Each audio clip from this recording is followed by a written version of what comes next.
E hoje é sexta-feira, é dia de Seu Direito com a doutora Emília Correia.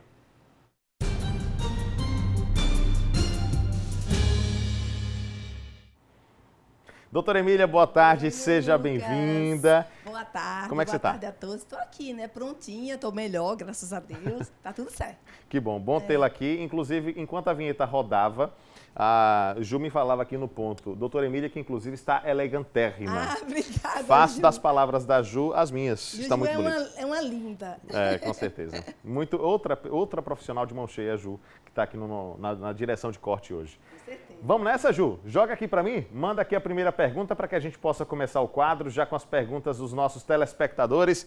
Lauro Dias, aqui em Aracaju, pergunta: assinei um contrato de compra e venda de um apartamento usado. Sou obrigado a dar um sinal antes de saber se a Caixa vai aprovar meu financiamento? Boa pergunta, doutora. Boa pergunta, Lauro. Então, Lauro, boa tarde a todos, né? Eu quero dizer o seguinte, normalmente eles fazem assim, para garantir aquele apartamento, garantir aquele imóvel, eles cobram, mas tem que ter muito cuidado, porque o financiamento não sendo aprovado, tem que deixar isso vinculado à aprovação, né? Porque senão depois você pode ter problema. Então, quando for fazer isso, deixa algum termo assinado que está vinculado àquele valor à aprovação, senão que seja devolvido a você, caso não tenha dado certo. Se o necessário é um financiamento, se não der certo, você não perde seu dinheiro. Mas pode ser feito, mas com essas cautelas.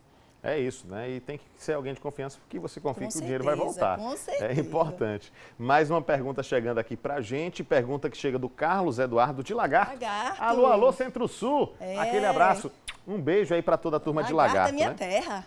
Sua terra? É, nasci e me mesmo? criei lá. Ah, muito bem, que legal. Fizeram um cartão no meu nome.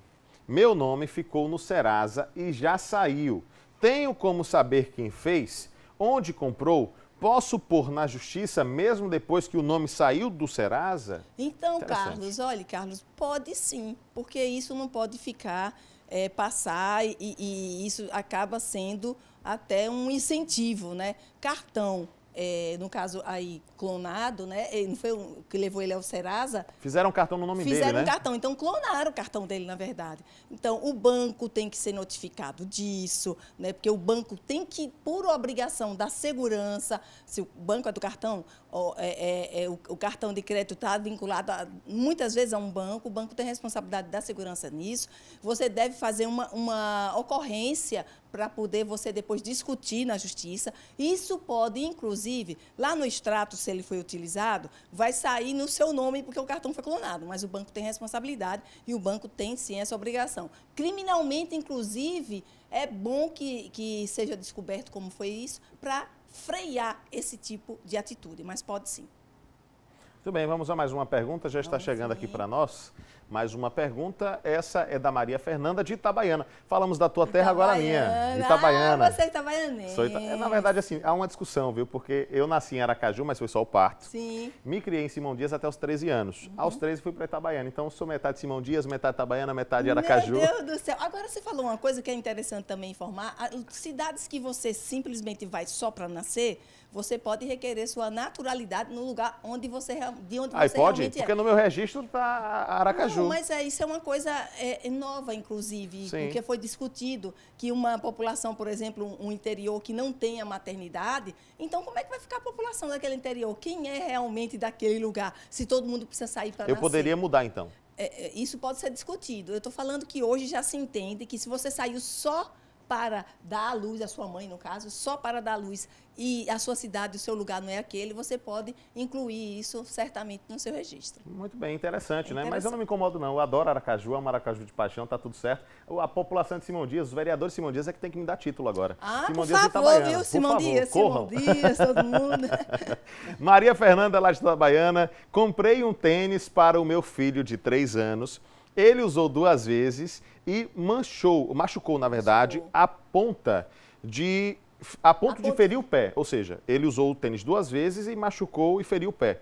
Fui até a loja e eles se negaram a efetuar a troca do calçado. Como devo agir?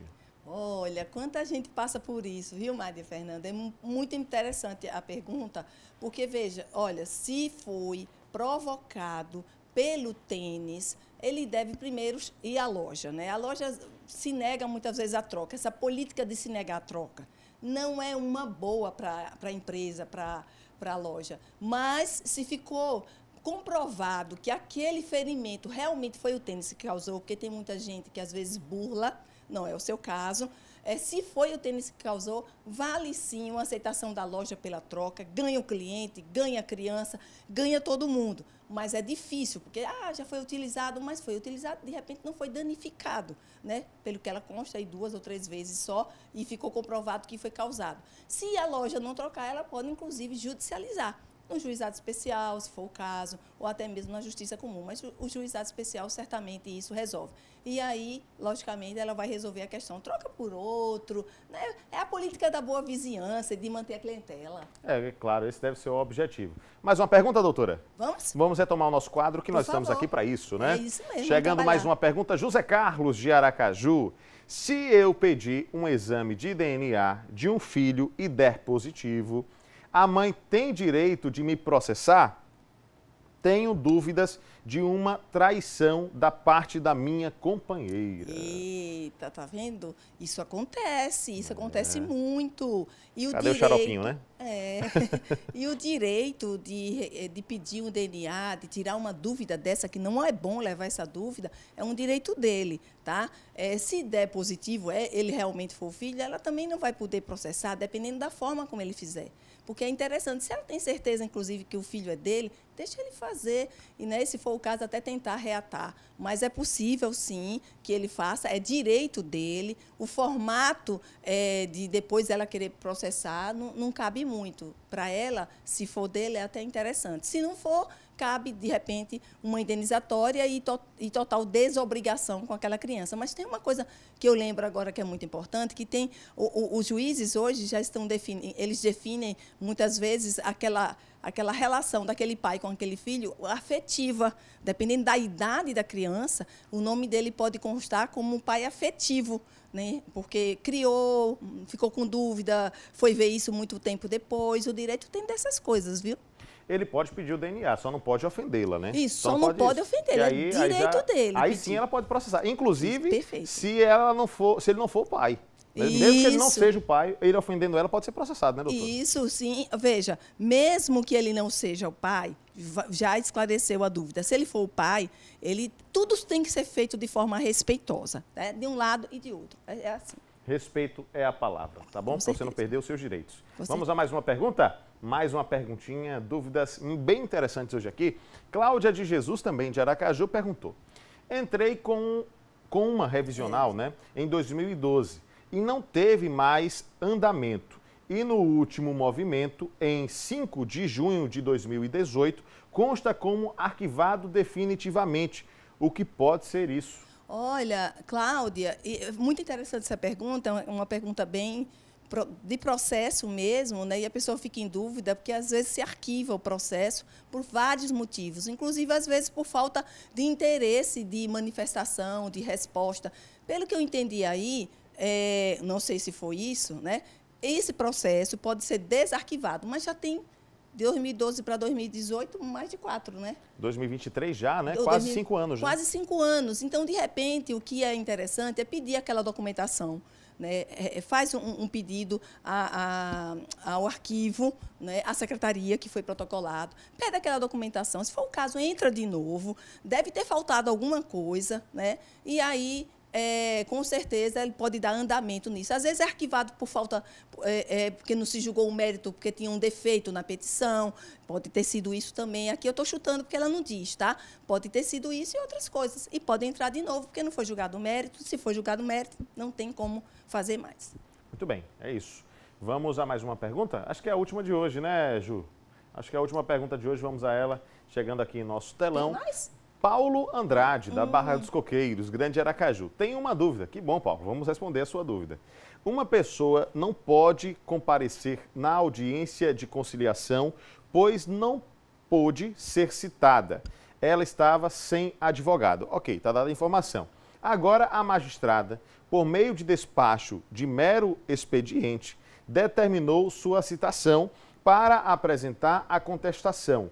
Minha dúvida é: A partir de quando começa o prazo para ela apresentar a contestação? Pronto, Paulo. Outra dúvida de muitos. Quando você recebe uma citação, citação quer dizer o quê? É diferente de intimação, tá? A citação quer dizer o seguinte, ó, tem um processo correndo contra você, estou abrindo aqui prazo para você se manifestar, para você se defender. Citação é isso. Pronto. Agora, se já foi recebida essa citação, ela dali para frente tem um prazo, normalmente de 15 dias. E começa a contar a partir do momento que a pessoa é citada e assina que recebeu. A partir daquele dia, vai contar dias úteis, é o tempo que ele tem, certamente, contando o prazo e também para ele tomar as providências necessárias. Muito bom. Então, depois da citação. Depois da citação. Fechou. Não, a partir do momento que ele recebe a citação. Que recebe a citação, porque a né? citação é emitida, o juiz dá o despacho. A citação é emitida, mas não chegou nele ainda. Ele até já está sabendo, por terceiros, que tem um processo contra ele, mas oficialmente não. Aí, quando chega nele, que ele recebe, ele vai dar o recibo ali a partir daquela data que ele recebe. É esse momento. É esse momento. E esse momento é da gente dar tchau, doutora. Tchau, tchau. Infelizmente. Amanhã eu tenho um café com a Emília, viu? Viu? Convido todo mundo. No Instagram, Nas redes Emília sociais. Correia Oficial. Conto com você tirando dúvida também, conversando com o povo. Vai ser bom demais. Se você tem mais alguma dúvida, mande amanhã. Manda, tá bom. Através do Instagram da Até doutora. segunda. Até segunda, doutora. Tchau, um abraço. tchau, tchau.